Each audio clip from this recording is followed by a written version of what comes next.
Hello, my beautiful people. Pastor Mark here with you again for, can you believe it, another book overview as we read through the Bible in 2021.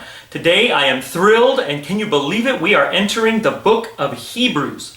Now, Hebrews is a very unique book in the Old Testament, and a lot of its uniqueness has to do with questions over the authorship of this book. Ancient tradition attributes Hebrews to Paul, and you might have noticed that we kind of stopped doing these book overviews for Paul's smaller epistles because they were far more similar than different. They might have been written under slightly different circumstances for Paul and for the local church, but this one has a lot of controversy about it. It's actually one of the most contested authorships of the whole Bible. You would get one big hint because the framers of the canon, when they were assembling the Bible in the 300s, they didn't think it was from Paul. If they did, it would actually be placed after Corinthians because Paul's epistles were placed in order from the largest to the smallest. So you might have noticed Romans was the longest at like 16 chapters, and then the two Corinthians books and Galatians, Ephesians, and they get shorter and shorter until we got to Philemon that was just one chapter. But now here's another possibly epistle of Paul, 13 chapters but stuck at the end. So it's kind of like they demoted it among Paul's letters, but they still stuck it next to Paul's letters. So the reformers, in the 16th century didn't think that it was a Pauline epistle either. And it is very different than Paul's other epistles. I've mentioned several times that Paul was very autobiographical about himself and about individuals either that were receiving the letter or other associates of Paul's. We find none of that in the book of Hebrews. There's not even a reference to I in the book. And there's no recipient church or group that's mentioned either. It probably means that whoever the author was, that they intended it to be a circular letter, to go to various places. That's why it doesn't talk about particular specific circumstances. This book is perfect for the Jews who had accepted Jesus, but how to understand their old belief and how it harmonized with their new belief now. Now, that's not to say there aren't any similarities with Paul's writings. Obviously, this book was written by a person who was intimately familiar with the Old Testament sacrificial system, and a Pharisee would have been perfect for it. We knew that Paul was brilliant, and he was a scholar, student of the Scriptures from being a young boy. And this book, Hebrews, quotes the Old Testament more than any other New Testament book. That must be outside of Revelation, though, because I know maybe in terms of direct quotes rather than just allusions to the Old Testament, must be that Hebrew has the most of any New Testament book.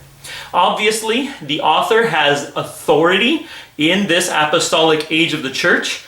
He doesn't use the title apostle like Paul frequently does, but he writes authoritatively. So he's somebody, and especially if you consider that it was likely a circular letter, somebody who had broad authority over a wide range of Christian churches. So there are some similar illustrations that are in Hebrews compared to Paul's other letters. The phrase like run the race, the illustration of like being an athlete and running, Paul uses a couple of times, clearly in his other epistles, and here it is in Hebrews as well. We'll get to that in chapter 12.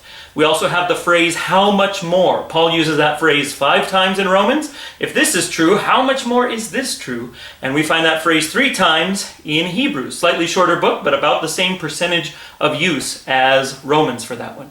And we have the practice in Paul's other letters of reinterpreting some of the Old Testament hero stories, but reinterpreting through a New Testament lens of faith, and we find that exactly here. Huge example of that in chapter 11, the famous Hall of Faith, in which there's a review of all the biggest Old Testament heroes and how it was their faith that brought them through. The writing here is forceful and strong. That is very similar to Paul's other letters. Arguments where there's like no room for compromise, very absolute in its instructions.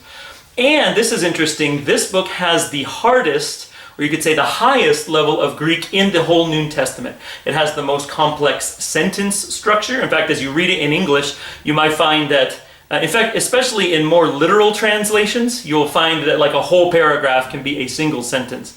So Greek students in seminary never start on Hebrews. They always start on like 1 John that has the simplest Greek.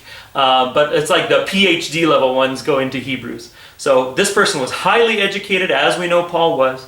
So he is a good candidate, even though many scholars today don't think so. This book is highly theological in nature. It has complex ideas, but it's also very pastoral in nature. It is mixed in with urgings and exhortations to hold fast to the faith. So it's not just an intellectual argument. There's a practical reason for which Hebrews is written. Hebrews was likely written before AD 70 because that is the year that the temple in Jerusalem was destroyed. And the book of Hebrews seems to talk about the temple and the sacrificial systems as if they are still current. They've been superseded by something better, but there's still the empty form going on. So if this was written after AD 70, the author would have made that point as illustrating the truth, that it is transferred to a greater reality in Jesus in the heavenly sanctuary. And that is one of the major themes. So Jesus as the capstone and the fulfillment of the Jewish system, the fulfillment of the Old Testament sacrificial system, which we've been reading really recently in Leviticus. Jesus is the fullest revelation of God. He's the creator. He's the chief of the angels. He's the heavenly high priest. He is, of course, our atoning sacrifice. And he is the basis for the superior new covenant. Quotes the book of Jeremiah on the new superior covenant that God is starting.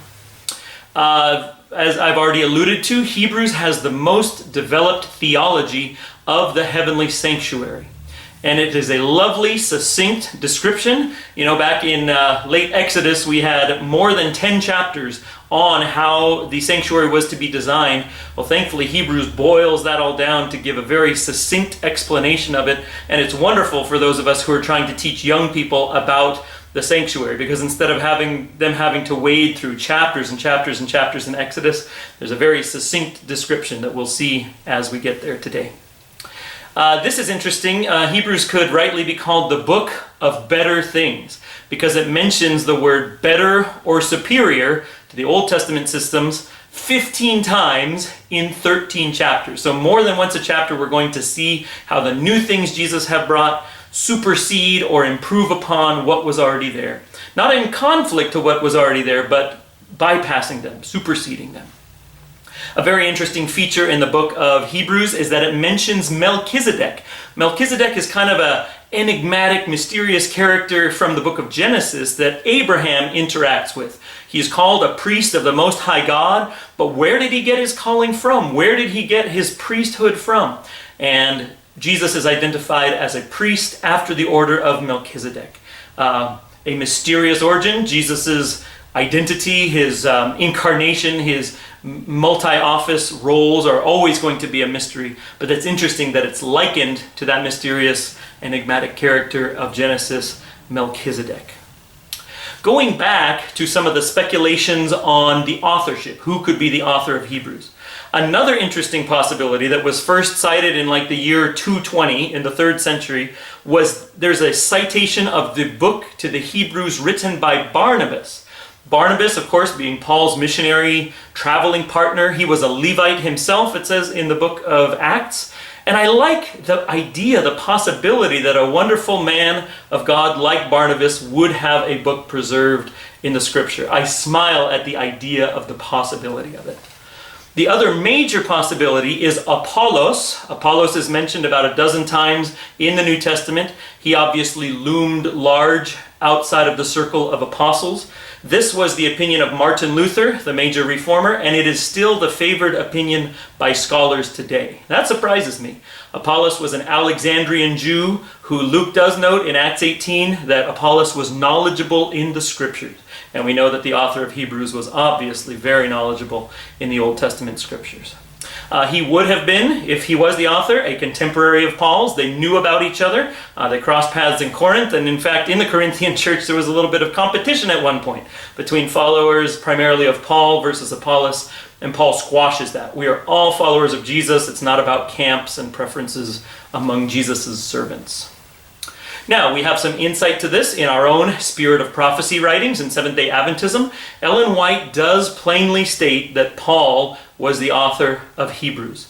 Now, Ellen White wasn't infallible in things that weren't specifically revealed to her by God, and she never uses the phrase, "I was shown," in relation to the authorship of Hebrews, but she unhesitatingly says that Paul writes in Hebrews. We're actually reading Great Controversy right now in our midweek prayer group, and we have seen that just in the last couple chapters. So for me, that puts that in like the 80 to 90% probability range of Paul being the author. But of course, should I get to heaven and discover that it was something different, I will say, praise the Lord just the same. The specific author, that's not a salvation issue, obviously, but it's interesting to speculate on. Fascinating. So, I hope we all get a blessing going through this book over the next couple of weeks. This is very much for Seventh-day Adventism, a capstone book of theology. Helps us make sense of how we affirm the Old Testament stuff, but also find its fulfillment in Jesus.